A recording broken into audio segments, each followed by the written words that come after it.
Hi again and good morning, everyone. Thanks for joining us for the Valley today. I'm just getting started with your nonstop news and weather to the top of the hour to help you plan your day. We're following breaking news on this Tuesday morning on a huge home fire on Fargo's south side. We're heading out right away to the 3500 block of River Drive, and that's where we find the Valley Today's Abby Furchner with the very latest on this fire. Good morning, Abby. Good morning, Lisa. I'm outside of that home at 3531 River Drive South in Fargo as the scene is quieting down as fire crews have been here since 3:30 this morning after this home's garage was completely engulfed in flames.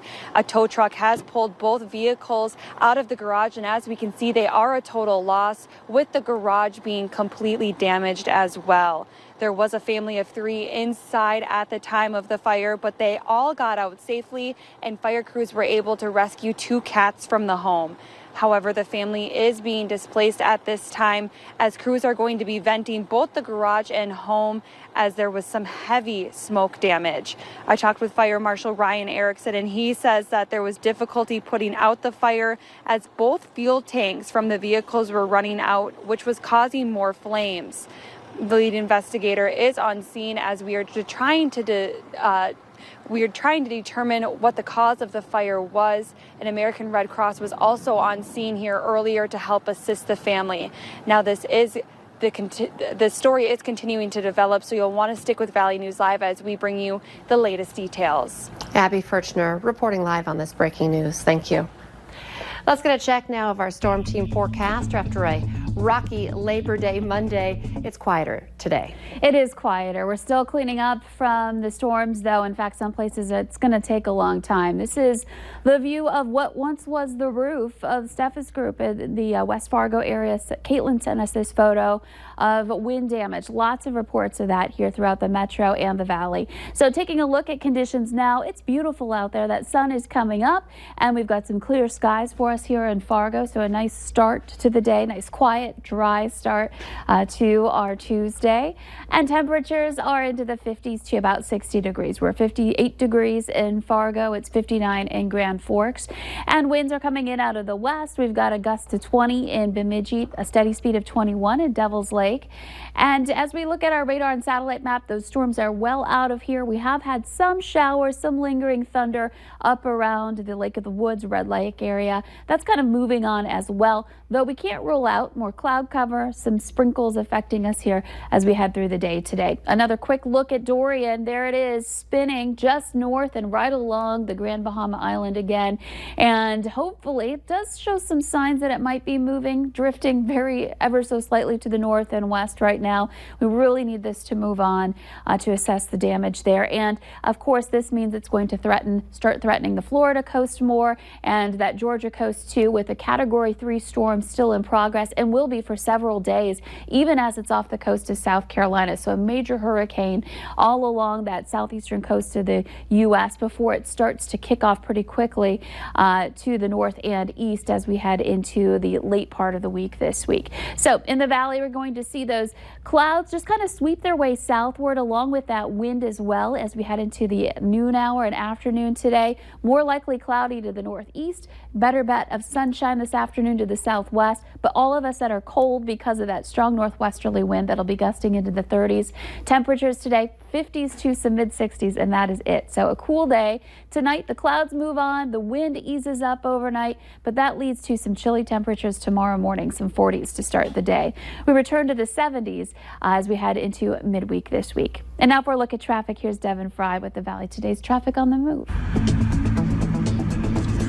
Thank you, Lisa. We are back on the road, but still focusing on Moorhead High School and the construction around it as they have their first day back to school today. Now, we've been talking all morning and it has opened up quite a bit. As you can see here, this 21st Avenue area was completely shut off from the high school, making it so there was only one entrance. However, this has opened back up, and as you can see, it shouldn't be a problem getting in through this way. However, those cones are still definitely a presence, and it's going to cause some delays as more and more people get into the school to drop off their kids or pick up their kids. And don't forget, it's the bus's first day back to school as well. Now, on the other side of the high school, the roundabout is shrunk a lot as they also prepare to open that back up. So it is a tight tight turn there. So just watch out for buses and other drivers, and you should be fine this morning.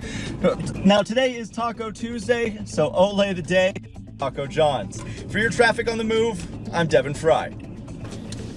Power crews spent the night working on storm repairs around parts of the valley, much of it around the FM area. Around 2 this morning, West Fargo Police and Fire got word of more power lines dropping. 3 are down and another is leaning between 12th and 17th Avenues East along Main Avenue. Our Valley Today photographer Marley Crawford reports the poles fell away from the road, but some ended up on cars and in the parking lot. Power is out in this neighborhood and several other areas around the metro as well. Many streets and neighborhoods spent the night in the dark.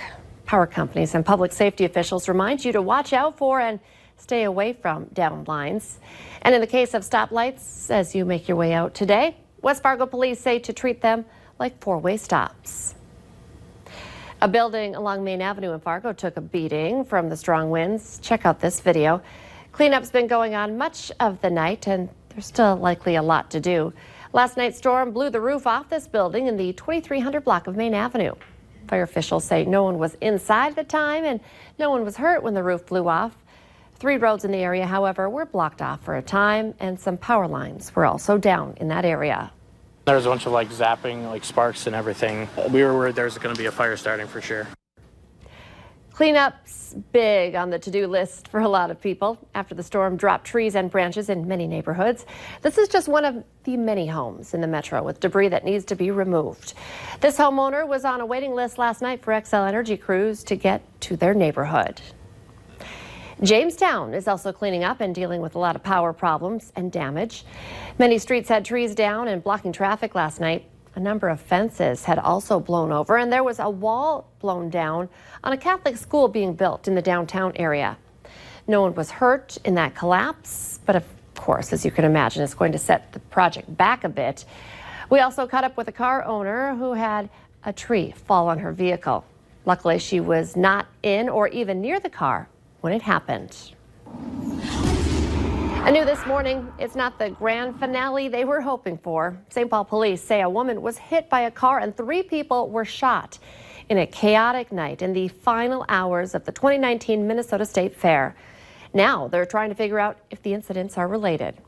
All 3 shooting victims are expected to survive, but the woman hit by the vehicle is in critical condition. Officers were called to the car pedestrian crash near the main gate around 10 last night. And while investigating that scene, they heard several gunshots about a block away. They found 1 man with a gunshot wound. 2 other victims showed up at nearby hospitals a short time later. No arrests have been made in the shootings. Hurricane Dorian is impacting flights across the U.S. So today's a day when you should keep tabs on arrivals and departures. So far today, 2 morning flights out of Fargo's Hector International Airport were canceled and 2 others delayed. There are no changes so far up in Grand Forks. Let's get our answer now to our question of the morning on Facebook. Here's today's question. Although a majority of businesses have a casual dress code, a survey of workers revealed that 73% feel that this is still off limits. The answer? Ripped jeans, which I said earlier they call it distressed, but I can see it's a no-go for work. You can play along by heading to our Valley News Live Facebook page. You might get a little dirty, whatever you wear today, if you're doing some cleanup. Yes, and you might want to wear that extra layer. It is a little cool out there today. We're talking temperatures that are into the 50s and 60s this morning, and we stay there all day with a strong northwesterly wind. We do recover a little more Wednesday and into Thursday. The Today Show and CBS This Morning are just about to begin, but the Valley Today continues on the Fargo